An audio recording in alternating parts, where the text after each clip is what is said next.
Hello guys, good afternoon, good afternoon. Magandang tanghali sa inyo dyan at magandang gabi sa Pilipinas at dito naman sa UAE. Magandang tanghali na kasi dito guys. Ano na ang oras dito? 1:37 PM. Mainit dito guys. Wala, grabe. Isang labas mo lang, hinihingal na ako. Hindi pwede pag wala tayong dalang tubig, kailangan may dala tayong tubig. Andito na naman ako sa parking area guys. Naghihintay na naman, kakarating ko lang galing doon sa bahay. Pumunta doon sa school kasi magsusundo na tayo. Kasi 2:00 yung out nila sa school guys. Tapos yun na. Mamaya yung amo ko naman nga babae, mga 3:00 yata yun. Siguro matatapos yung trabaho ko guys, mga 3:40, saka na ako makakain yan. Pagdating sa bahay ng tanghalian. Saka andito na naman tayo guys, tingnan nyo sa labas guys, grabe ang init. Yung pinakita ko dati, mas lala ngayon, tingnan nyo. Guys, oh see? Di na lang ako naglabas sobrang init talaga. Sobrang init talaga dito. Yan. Dito na ako sa parking. Dami na nakaparking ngayon. Tingnan niyo. Kailangan maaga-aga ka talaga pupunta dito. Kasi para makaparking ka dito sa unahan. Sa una ako nagparking guys kasi para paglabas ko, ano na, mabilis lang ba? Pag exit. Yan, dyan ako exit. Yan ang may nagbaba na tao. Dyan. At balik tayo dito ngayon sa harap ko guys. Yan, ito na naman tayo guys. Binabalik ko na lang dito. Pinakita ko lang sa inyo kanina doon sa labas. 'Di ba dati pinakita ko sa inyo, hindi naman yun masyadong mainit. Pero ngayon sobra talaga. Di pwedeng wala kang cup sa ulo. Kailangan may cup ka. Tapos dala ka ng tubig. Bago ka umalis, iinom ka ng tubig. Dapat may dala kang tubig dito sa sakyan kasi mararamdaman mo talaga na di mo maintindihan. Iba talagang init dito eh. Matagal na ako nagtrabaho sa Middle East kasi parang ano ba, siyempre dumaan yung winter. Malamig ngayon, biglang nag-iinit kaya naano ako, siguro nasanay naman din ako kasi iba talaga. Iba pa yung bata ka pa ba na mga live 20s kasi or 30s like that. Ngayon, mga 40 na eh. Parang hinihingal-hingal ka na. Lalo na ako, ngayon ko lang naramdaman na nung kaedad na ako ng 40s. Parang iba ba? Iba dati.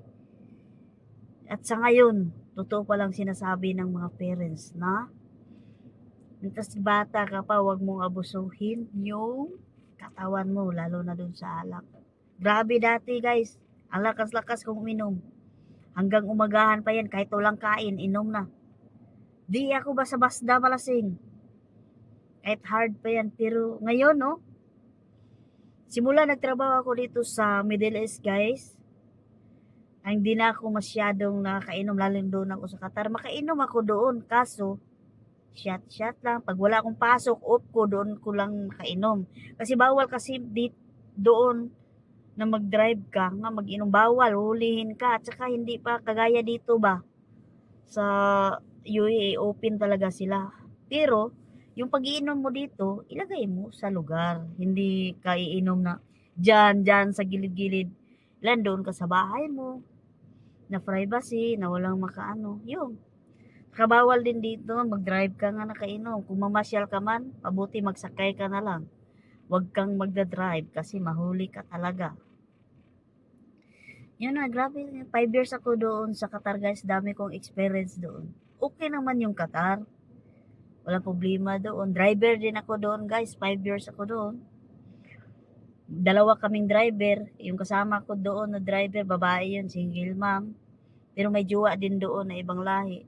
Makikita lang sila pag off nila. Yun. Tapos yung off ko doon, one day, ano yun, Saturday, wala. Tapos palitan kaming dalawa. Yan, dalawang katulong nila nga Pilipina. May mga asawa na din, may mga anak iniwan sa Pilipinas. At saka maganda, swerte talaga sila guys. Kami ha, nung doon pa ako sa Qatar, swerte kami sa amo namin kasi sobrang bait, professional, tapos mga anak, ano ba, yung hindi mata pobre. Doon lang ako nakaano na, uy, ganda. Hindi ka problema sa, lalo na may emergency ka, na kailangan mo mag-advance sa amo mo, papahiramin ka kahit magkano. Yun lang kagandahan dito. Hindi kasi pare-pareho yung mga amo eh. Kaya swerte-swerte na lang. Lalo na sa mga katulong guys nga magtrabaho sa Pilipinas. Yung iba kawawa, yung iba pagdamutan ng pagkain.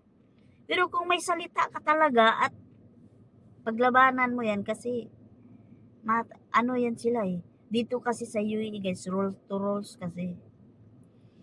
Kailangan nila na yung mga katulong nila dito, may off once a month, mayroon ganing twice a month, mayroon yan. Depende na ha, depende na yan. Depende na yan sa ano. Kasi dito sa kapatid ng amo kong lalaki, dalawang katulong nila, isang driver na kagaya ko, meron naman silang off once a month, yung off nila. Pero hindi sila pwede magsabay ha. Hindi sila pwede magsabay. Sa isang buwan, pwede yung isa mauna, pwede yung isa. Depende na yan sa kanila kung anong gusto nila, katapusan ba or mga kagalit na ano yun. Magbisaya na lang sa tunga-tunga ba? Sa month, yun na. Pero yung driver nila, to sa month, okay pa yung driver nila guys kasi isa lang hinatira niya sa school. Sa akin talaga. Pang-apat yung amo ko. Oh, yung sa kanila wala, tapos sundo wala na. Sa akin pabalik-balik, kaya palagi ako nakikita nyo dito sa lang sasakyan kasi isang araw maghatid ako doon sa school, ay una yung amo kong babae sa Alwat ba sa office niya, balik na naman ako kasi ihatid ko na naman yung mga bata, kailangan wala pang alas 8 nakaalis na kami niyan. Kaya matraffic pa naman dito banda sa amin, lalo na ting pasukan. Grabe, kung wala kang ngayon na mag-drive, kailangan mo magkondalak. Pero ingat ka lang. Kasi hindi natin alam, yung may ibang mga driver na pasutoy-sutoy lang yan. Kailangan ikaw lang talaga, wag mo silang patulan. Hayaan mo. Kasi alam mo na dito mga driver guys, merong simila dito pero wala, hindi sila takot na ano, lalo na kuan yung mga taga dito talaga kasi kahit di yan sila matakot na madisgrasya. Siyempre tayo, kailangan tayo mag-ingat kasi marami pa tayong mga obligasyon sa Pilipinas. Kailangan natin maging strong guys. Lalo na kung dami kong problema guys. Buti na lang naging strong ako dito. Strong naman talaga akong pagkatao.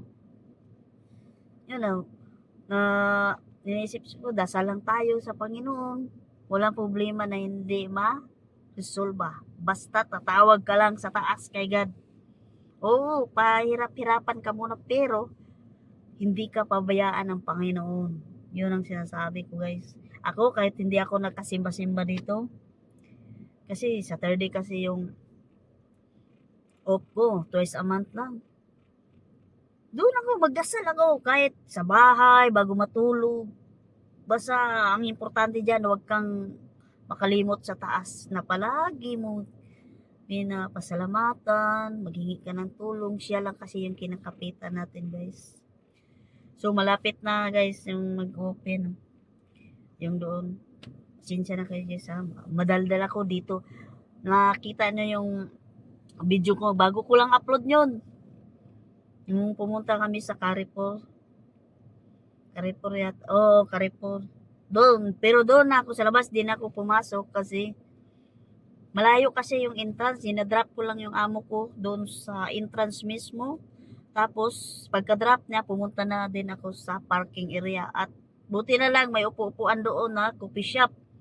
Nasa labas ba? At saka hindi na din masyadong mainit. Mainit siya. May hangin pero ang labas din init kasi mga ano pa yun, kahit alas 5 pa dito guys. Maramdaman mo pala yung ihip ng init kahit may mahangin konti guys. At sa, alam mo, dito, okay ka man dito, okay talaga. Pag ano lang, yung hindi, pag gusto mong pumunta sa ibang kuan, walang problema. Di ka matakot kasi naka CCTV yata to lahat to dito eh. Yun na. At guys, hanggang dito na lang ako guys. Maraming salamat sa panood nyo sa kahing kunting daldal ko dito sa loob ng sasakyan sa buhay ng driver na dito sa UAE. Pasensya na kayo guys ha. Ito lang may bigay ko muna. Hope soon makalabas ako or makapunta ko doon sa kapatid ko. Maipapakita ko sa inyo. Iba-vlog ko din doon. Guys, dito muna ako. I-cut ko muna. I-off ko muna. Magbabay muna ako kasi mag-open na yata yung gate at saka matatas-taas na din yung video natin guys. Maraming salamat. Don't forget to subscribe my channel guys. Bans Mabal and thank you. Ingat kayo lagi. Bye-bye.